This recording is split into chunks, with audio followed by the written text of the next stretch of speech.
Hey guys, it's Chris, and welcome to the Toneful video podcast, episode number 8.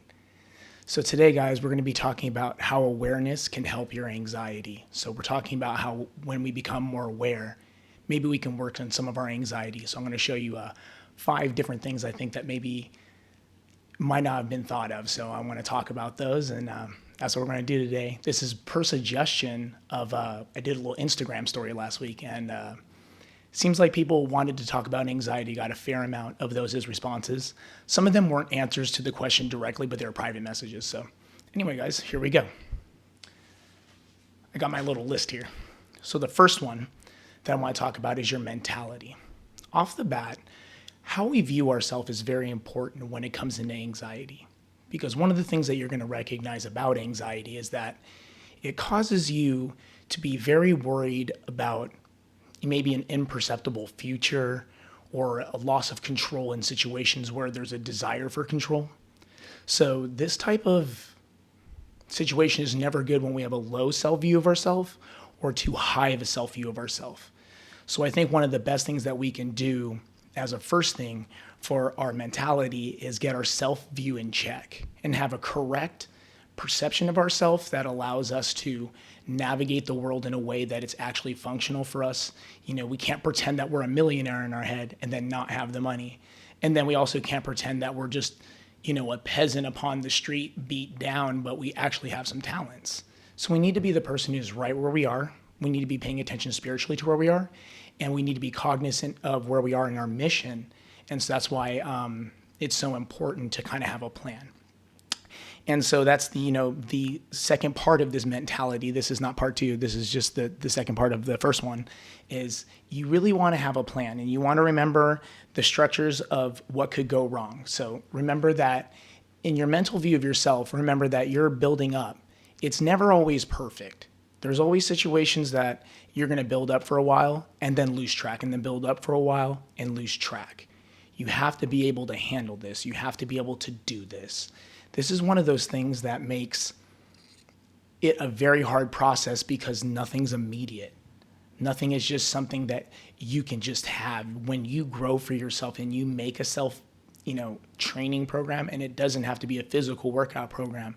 A spiritual workout program is similar. Spiritual training program, is similar, because we are going for the ability to see ourselves clearly and have a plan and know that the plan that we're making does have the ability to go wrong here and there. We might be, first, if it's working on, procrastination and this and that, and we know that gives us anxiety, and then we start working on it, and you might find for several projects in a row you do really good on that, and then you lose track of it.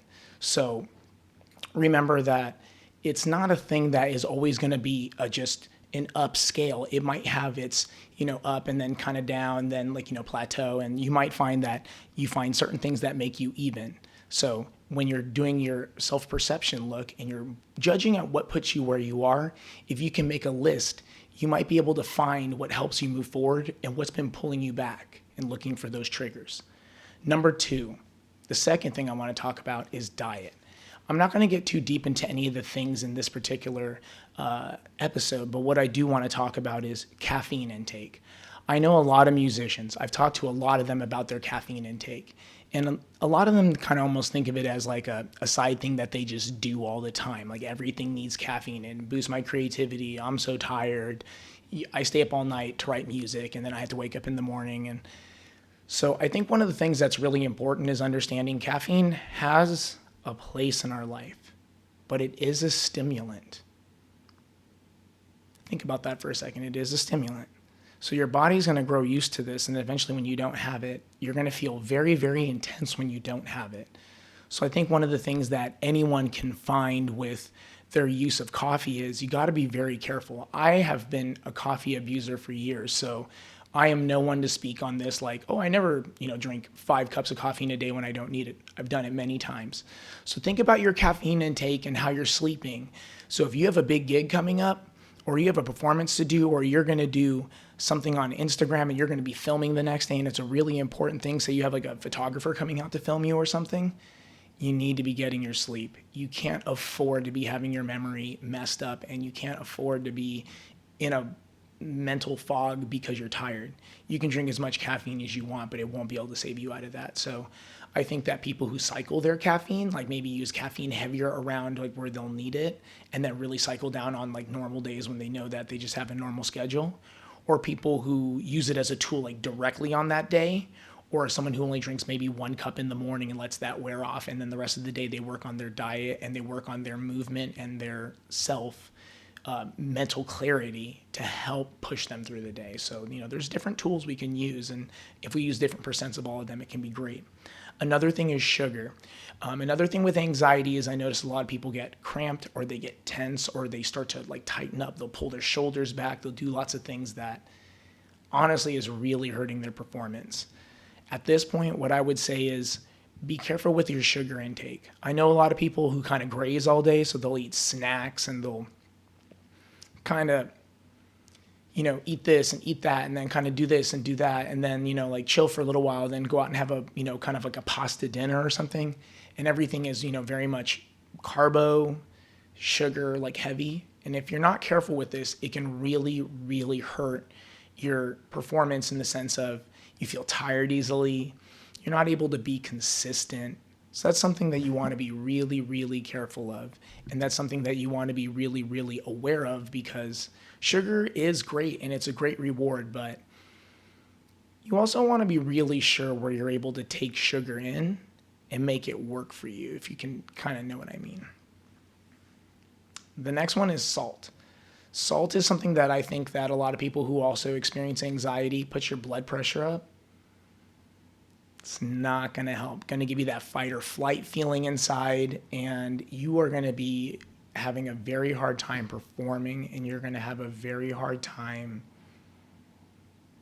being able to get anything that you want out the way you want out. Nothing's worse than you can tell a guitar player is so nervous that all the notes are like sounding staccato when they're supposed to be sustaining, or you can tell that someone's playing chords on a piano, but they're so nervous that certain digits are not holding down the chord in a way that is pleasant. Like maybe they're not holding the third and the seventh down harder when they play, but they're just hitting really hard on the tonic and the octave, and you kind of don't get as much character out of the chords. You guys know what I mean? Like, we're talking about high performer level stuff. Like, you don't want to be losing the characteristics of your music to your nervousness and your anxiety. So, think about it. You have a strong self-view, and that self-view is now working through your diet. And your diet is now another variable right after that that's controlling how you can do everything before you even touch the instrument. So that's what's crazy. I mean, anxiety and all this stuff is all happening outside your normal performance level, because probably when you practice, you're probably playing all these parts right. You know what I'm saying? And in that same turn, before I go to number 3, I'm drinking a peppermint tea here. Why peppermint tea, you might ask? Because I didn't need any caffeine either. I felt energetic today, and I felt ready to do this video podcast for you guys, and it's always just so great to talk to y'all, and it's fun. So number 3 is courage and confidence. Another one, you can look at as confidence, courage, whatever. This is going to come from inside you. You need to see your envisionment of what you're going for. I need you to know when you wake up in the morning what you're going for. It doesn't have to be a bullet point list written out piece by piece. But you do know what steps are part of the big mission. If you're hoping to do a release and you haven't recorded guitars yet, did you at least set up the sessions? Did you at least go into the DAW and get everything set up so you're ready to go? Did you at least change the strings on the guitar so the next time you pick up and play, you can start tracking for the final tracking? Even worse before that, are you not even practiced up enough yet? So these things are things that we need to kind of really honestly assess where we are, and we can't get mad at our results. We have to take courage and go through each step. Man, it's a bummer when you play through a song and you record yourself on your phone just to get a quick glimpse of how kind of where you're at, and you're like, wow, I'm bending off time, I'm doing this off time, this is sharp, this is flat, the chord sounds weird, I'm like holding it weird. There's nothing worse than that, like going back and having to kind of live through that. So what I want to do is I want to say that, like, having courage to just approach that and say, the 5th time you play over it, you start realizing I'm actually not making that many mistakes. You're not making that many mistakes, and it was only 5 times. A lot of people, they'll see that first video and they'll get upset and they'll kind of walk around and keep watching it, and they'll play and they'll get stuck in their feelings. Might eat a snack, might have more salt, might have more caffeine. Maybe they're like, I'm tired, I need to practice more. And the real truth is you need to know what you're saying on your instrument. We don't need a whole ton of energy to play guitar or play piano, but what we do know is we need to have the conviction and need to know where the intuition and the involvement of where that note or that chord is going to go and be there. And that's really, it takes a lot of courage. It takes a lot of courage to play the guitar, and it's like you're a beginner, because a lot of guys will say like, well, it feels like I'm a beginner every time. And you're like, what in the hell does this guy mean? Like, you'll hear someone like Steve Vai say that, and you're like, dude, what in the hell does Steve Vai mean? Or, what in the hell does this other person mean? They feel like a beginner guitar player. They're like, or Eddie Van Halen. They're like, they're like some of the best guitar players who ever lived. Every time they pick it up, they make it sound better than 99% of people can make a guitar sound, no matter what. But what they mean is they're so honed into the craft that they treat that song like it's the first time they're playing it. I'm pretty sure all of you remember playing a certain song the first time at a gig, and you're just like in every moment, you're in every measure because you're just being sure about it. And that's good. That means you care. It is great to put care there. And you know what it takes to care? Courage. And it takes confidence to be there and play the note loudly and be like, I'm here and I'm playing the notes, and I'm not going to kind of like dwindle away and hold my pick soft and kind of just like air guitar it through or turn my volume down, or, like the guy who plays with conviction the whole time, even if it's the first time, but you feel it the first time. So live it.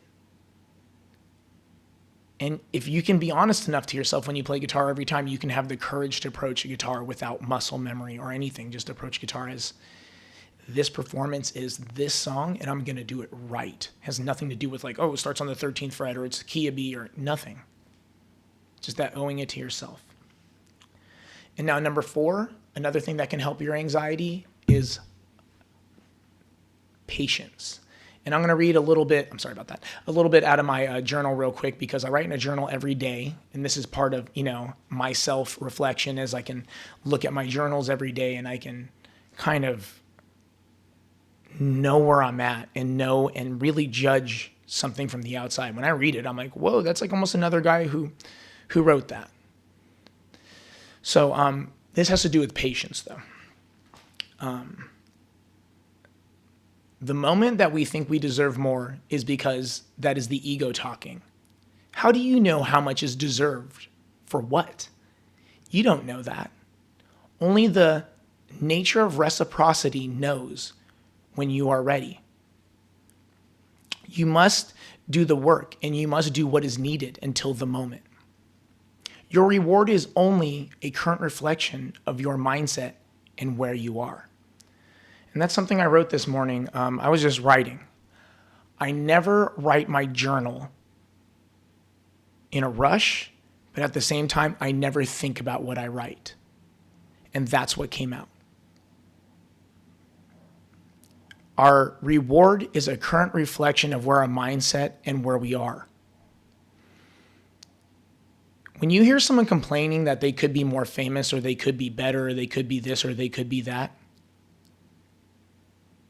just know that if they were that, they'd already be there. Most people who are the quality that they need to be, and they are where they need to be, they are that. And maybe there are people who we might perceive as mean or egotistical or but they got to where they needed to be. And I'm not saying egotistical is good. And I'm not saying that our perception of them is good or bad, should even matter. So it's like you have two hands there. Are they a bad person? And then the other hand of it is, does it even matter what we think of them? They need to live their life just like we need to live our life. We have to go through our life without being horrible. And we're not trying to step on people. That doesn't do anything. But patience and knowing who we are. And every day for me, I want to put out quality music that represents me. And every day as I fix something in myself, I'm closer to that level of communication. And it brings me less stress. But I had to be patient to receive that. And I have to be patient to receive every little lesson I get. None of those lessons are a free lesson. No lesson is like, here it is. And I'm pretty sure you guys understand the same, because nothing comes without some consequence or some burden. And that brings me on to number 5, consequence. If we understand the consequences of what's going to happen, and we understand the consequences of what could happen, that doesn't make us necessarily always prepared for it. I could know all day that someone in my life could get hurt, but when they get hurt, it's still going to hurt me. It does not matter if I knew that that could happen. And that's part of consequence, is understanding in our anxiety that a lot of consequence is in life and we can't control it. Because I truly believe that all 5 of the factors I talked about today still correlate kind of to the same thing with anxiety, in the sense that anxiety comes from a place in us that wants to control rather than be available to what's happening in life and being receptive and perceptive. And that's tough to be. It's tough to stay there and kind of be the guy who's watching what's going on and accepting it and going, this is what my fate is right now. When I hurt my hand, you think I would have picked patience for like the thing that I would have picked when I hurt my hand, but consequence. I looked at my hand when I hurt my hand from this last bike accident, not knowing if I'd play guitar. Just looked at my hand and I accepted consequence, and I didn't feel fear. I didn't flip out. There was no reason to. Everything in my life that I have learned up to this point has taught me that the calmer that I am, and that the more the fact that I knew that I want to play guitar. What do I need to do? And just being curious. And just jumping on the internet and researching with an open mind, like different stretches, this, that. Oh, fasting can help healing. And understanding my horrible consequence. And that we make decisions in the moment that have horrible consequences sometimes. We can pick a terrible band to waste 10 years in. We can pick a terrible songwriting partner who steals all our credits. We could write a riff and no one hears us out, and it's actually the best one for the situation. It could be anything. It could be any level. But the point is, we have to understand consequence, and we have to accept it.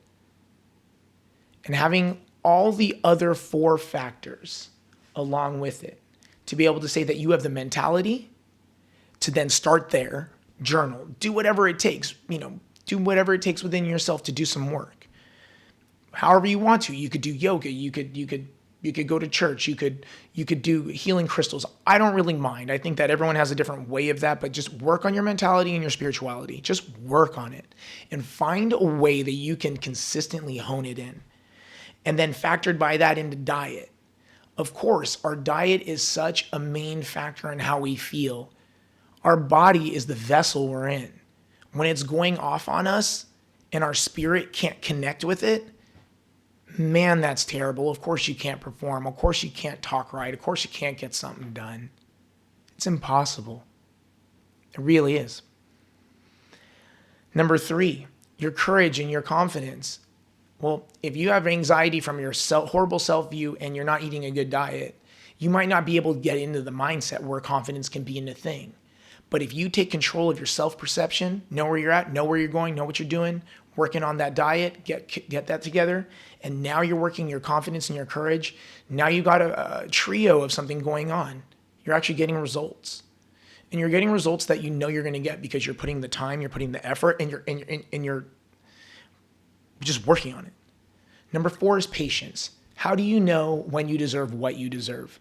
Only the universe knows the law of reciprocity, and you will get what you deserve when it is time. So never tell yourself, I deserve this that time or this or that. Maybe the thing that you didn't get that time, or you didn't win, or you didn't get the tour, or didn't get that, or didn't get that, might not be for you. Maybe you find out in patience that you're meant to be a producer. Maybe you find out in patience you're meant to be in another position, in another band. Maybe you're a bass player. Maybe this time you're a drummer. It doesn't matter. But having patience and being where you are and staying steadfast in that. And last but definitely not least is consequence. Understanding that the choices that we make and understanding that the missions that we go for and what happen, there's consequences to this. You can still always look at the positives. I want you to see that. That is what you're aiming for. But just know that consequences will come up. And instead of getting anxiety over them when they show up and getting afraid, pull yourself together. Let yourself understand that you must deal with this moment. And if you have to tell yourself, I got this, then you tell yourself that. If you have a little crystal in your pocket that just you somehow mentally connect with, and that's what you're going to like use to beat the moment, you do it. If you're the kind of person who needs to, go for a run and get on your bike and physically let the energy out, fall asleep and wake up the next day to start again, right? Do it. No answer is wrong, but understand consequence and do not let anxiety overtake you. These are 5 unique different tips that I think that a lot of other people don't talk about or might not see in the same way that I do. So I wanted to present that to you guys since someone wanted to see my views on anxiety and how to maybe have some solutions for that. I really appreciate you guys, and I wanted to say I really appreciate life and loving music. And you guys have been loving life and music with me. And to me, this experience is so special. Please tell somebody today, if you watch this episode and make it to the end, sorry, I bumped the mic, and you make it to the end, please tell someone that you love them. Please tell somebody that what they do in life means something. The thing that you know means something to them, and tell them where they're putting great effort. Maybe if they're not doing the best yet, say, hey, I see the hard work you're doing. Let someone know, because it'll end a little bit of their anxiety too. And that's the one thing we can do. That's the last thing, is give a little bit of love out to those who we can see are trying. And don't be that person who walks by and quietly nods. Let them know, so they know that people around them see them. It's so important. All right, you guys, hope you really enjoyed episode 8. Toned and Toneful.